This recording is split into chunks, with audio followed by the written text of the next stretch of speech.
amigos, estamos de volta com a nossa leitura do livro Recordando Vidas Passadas, da doutora Ellen Van Bach. E hoje a gente vai refletir sobre a seguinte questão. Uma mulher branca, né, lá aluna da Universidade da Califórnia, pode ela ter sido em outra vida um indígena negro lá da Nova Guiné, Papua Nova Guiné? Vamos observar na leitura de hoje.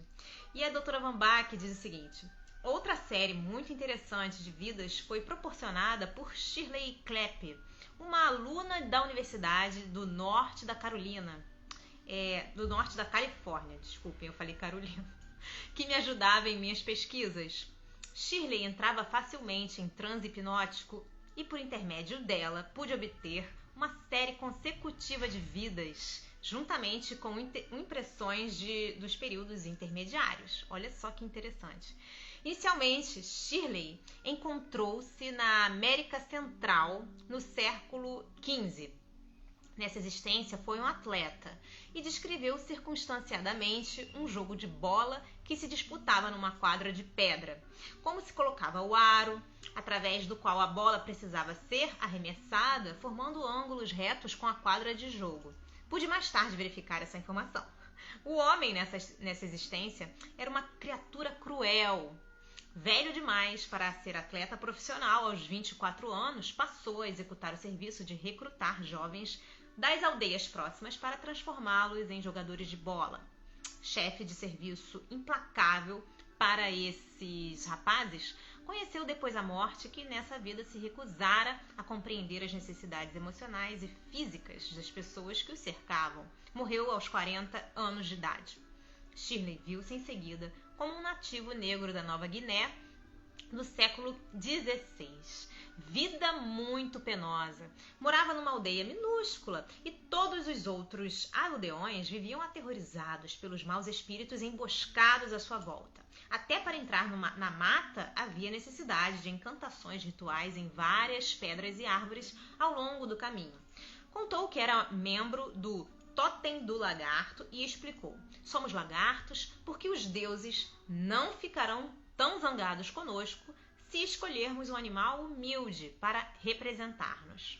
Como nativo da Nova Guiné, Shirley morreu prematuramente de morte acidental.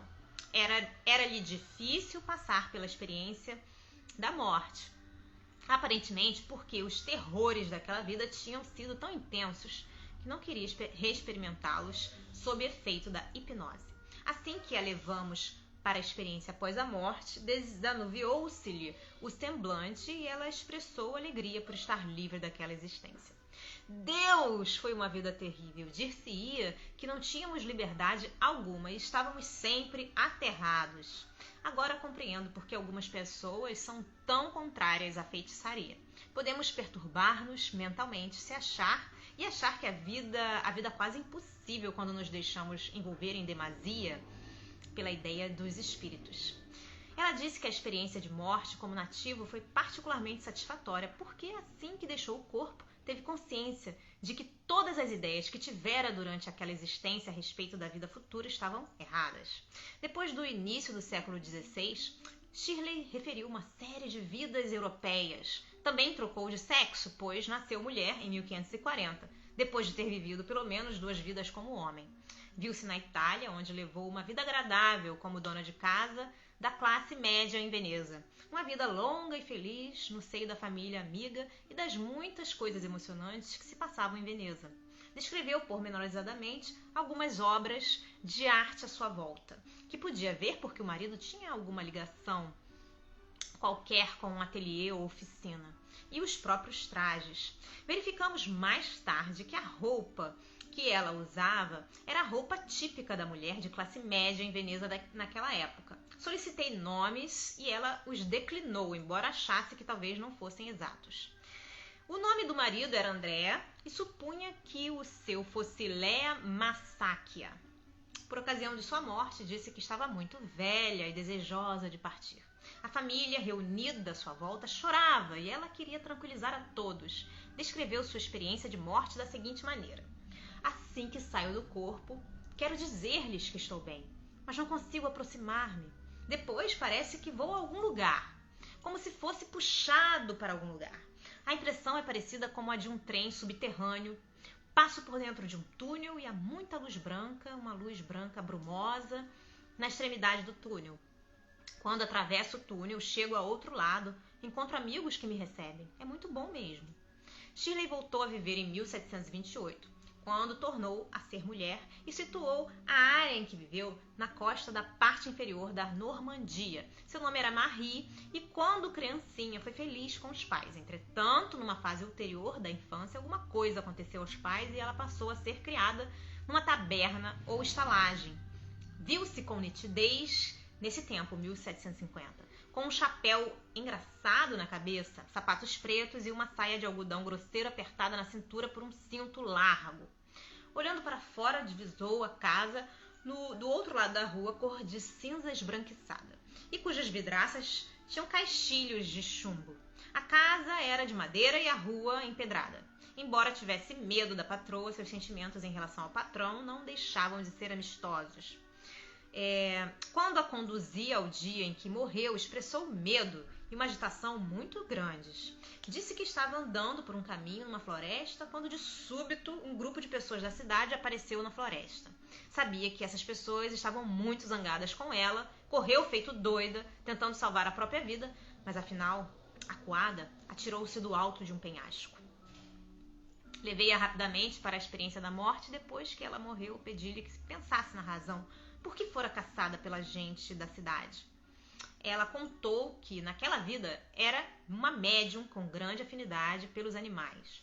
Depois que tentou curar um menino da cidade, que apesar disso tinha morrido, os cidadãos entenderam que ela havia botado mal olhado nele e decidiram queimá-la por bruxaria.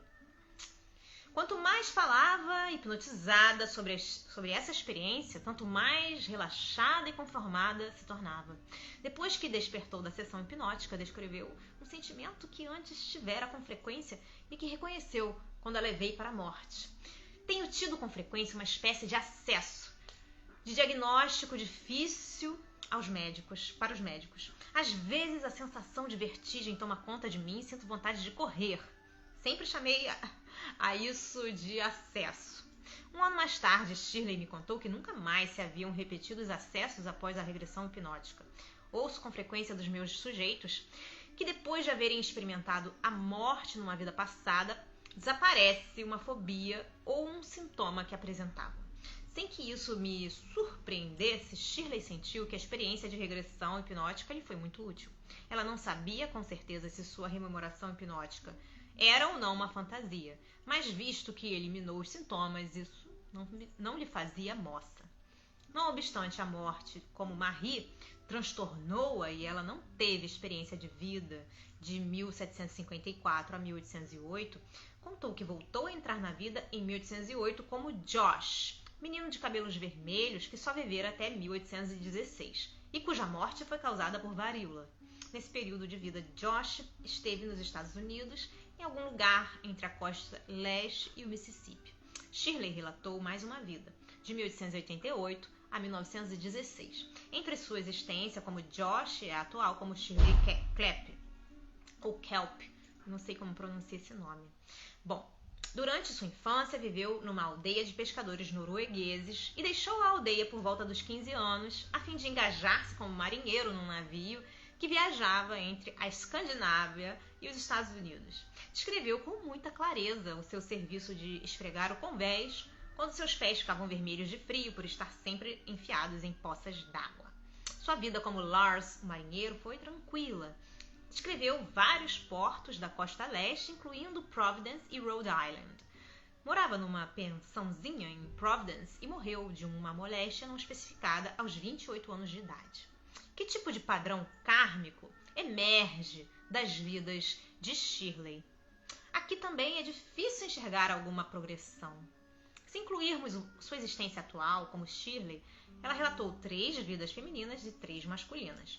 Conheceu a vida como índio maia, nativo negro da Guiné, escandinavo louro, dona de casa italiana e francesa, e nenhuma delas foi rica ou importante, mas em nenhuma tampouco viveu desnutrida ou na miséria.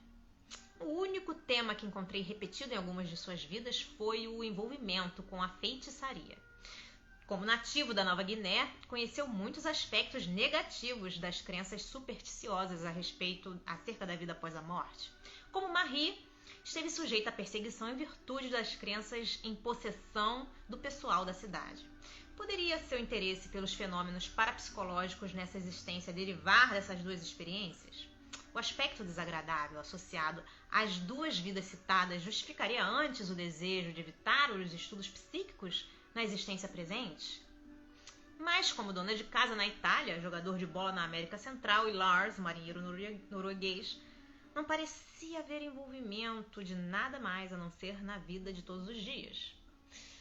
E que dizer da vida de Josh, o menino morto aos 8 anos de idade? A que propósito teria isto o serviço do ponto de vista kármico? Havia, sem dúvida, mais perguntas do que respostas a tirar dessas séries de regressões. Bom, gente, ficamos por aqui por hoje. Eu espero que vocês estejam gostando dessa leitura, tanto quanto eu. Um grande beijo a todos. Deus abençoe e até a próxima. Tchau, tchau.